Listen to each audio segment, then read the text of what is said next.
Hi, I'm Jennifer McGuire, a guest teacher at twopeasindabucket.com for Holiday Thinking Inking.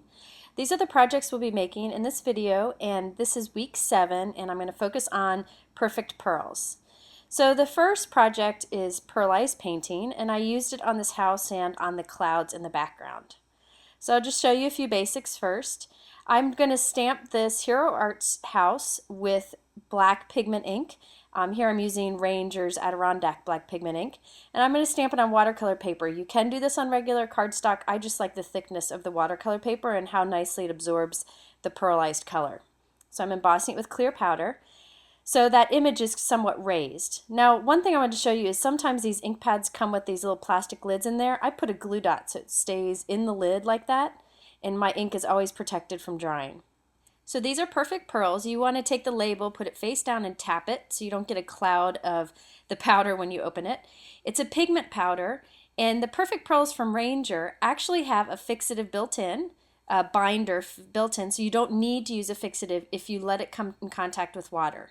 So here I'm going to be painting with water, so I know it's not going to rub off, which is great. If you do a project where you use the perfect pearls dry, you're going to want to spray it a little bit with water afterwards. So here I just pressed some vintage photo distress ink onto my craft sheet.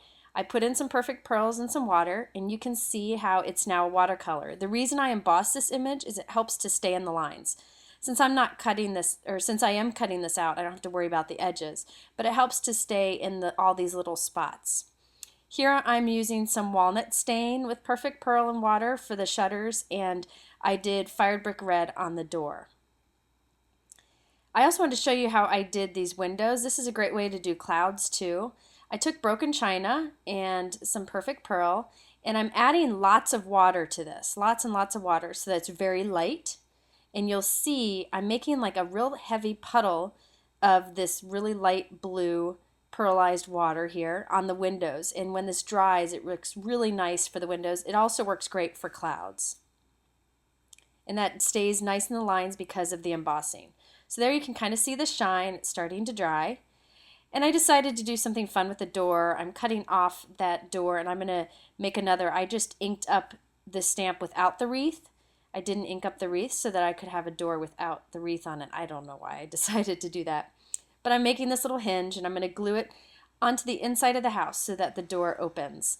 And I'm either going to put something on the front of it or on the inside. I'm not quite sure yet. But I wanted the option of having a door that opened. So you can see it now has this little door open, and I'll just kind of score that there, and it'll hinge nicely.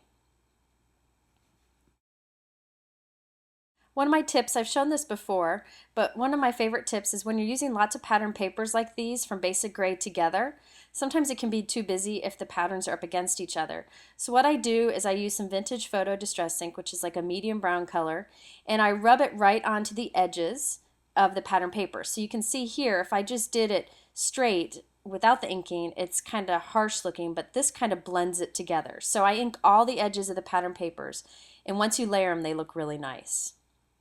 So I'm making some pearlized water here. I am just using the perfect pearl colored perfect pearl, which is just the white, and I'm putting a few scoops into a mini mister that's almost full with water. There's really no science to this. I've never added too much perfect pearl.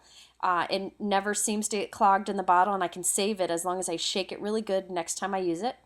So you'll see it's kind of this pearlized milky water, and I'm going to spritz it a few times to work the pearl through, and there we go.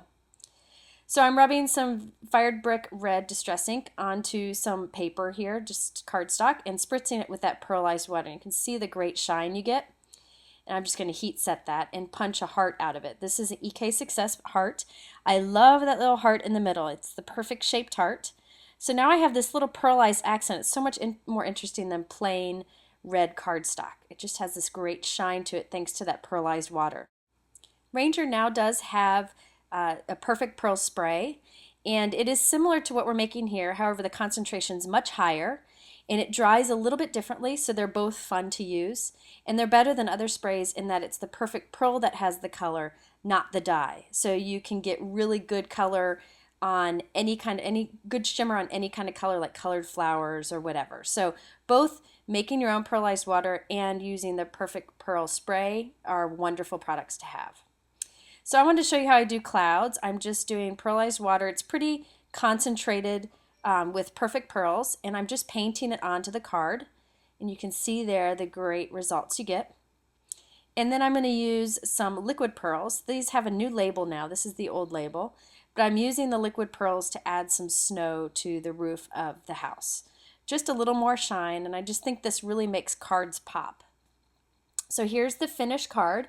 You can see all that basic gray paper on the bottom and the Hero Art stamps to finish it off. Next, I wanted to show you pearlized layering. Actually, these are just a bunch of different ways to use perfect pearls on one card. So I have this card here with the transparent front. We're going to start with this label die. It's a styled label from Sizzix and Tim Holtz, and I'm covering it completely with Chipped Sapphire Distress Ink. It's a navy color, so I'm covering it very heavily so no white shows through. Now I'm going to take this great flourish stamp from Hero Arts. I'm putting it over a cloth napkin so I don't get everywhere. And this is blue pearlized water. I used some of the blue Perfect Pearl with water, and I put it together in a mister, and I sprayed it on the uninked stamp. I didn't have any ink on there, just the spray. I'm going to stamp it on to this die cut. So basically I'm stamping with that pearlized water. And you'll see as this dries, I'm going to take a heat gun to it. Sorry, it's out of the picture a little bit here, but you can see it just pop. It becomes like this pearlized ghost image on that bright blue background. It's really fun, and you can do this with any of the distress inks. So you can see the results of that there. It's really quite striking. Then I just wanted to show you how I like to color quickly sometimes. I'm using some peeled paint distress ink and my ink blending tool just to put color on this tree. You can see I did variations of it. It's not like perfectly solid green. Now I'm spraying it with some pearlized water that I made, and you can see how it really gets intense, and then it'll have a nice shine when it dries. I also wanted to show you how I did these flourish in the background on this acetate. I just stamped this image with some white StazOn ink, and I'm actually stamping little snowflakes. The image is on my fingertip with some more white StazOn ink, and this is on a acetate note card from Hero Arts. So you can see this will stay wet for a while. I've assembled my card. I probably should have done this beforehand, but it was an afterthought, and I'm just dabbing on some pewter Perfect Pearls right over that sticky white ink.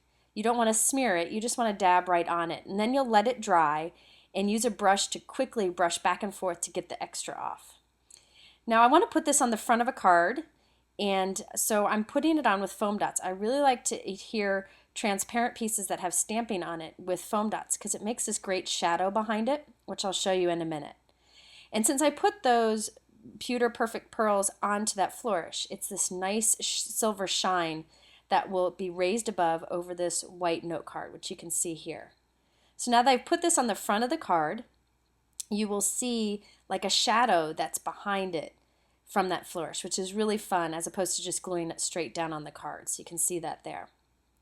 So here is the finished card. You can see there's lots of elements. That tree's nice and shiny, so is the blue piece and that background. Lots of fun with these Perfect Pearls. The third project is a pearlized background, and I'm going to show you how to do a pearlized felt piece, and I did that on the card here.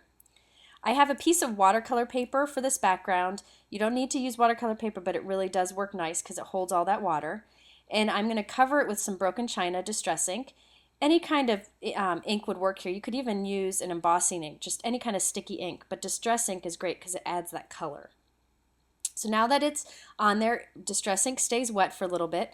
So I'm pouncing on different colors of Perfect Pearls. I'm using pewter, Perfect Pearl, which is the white, and then the blue. And I'm just going to dab colors all over it.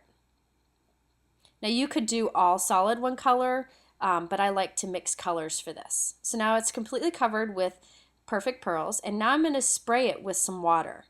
And you can see how it becomes this kind of thick look. It kind of looks pasty but shiny. It's just beautiful in real life.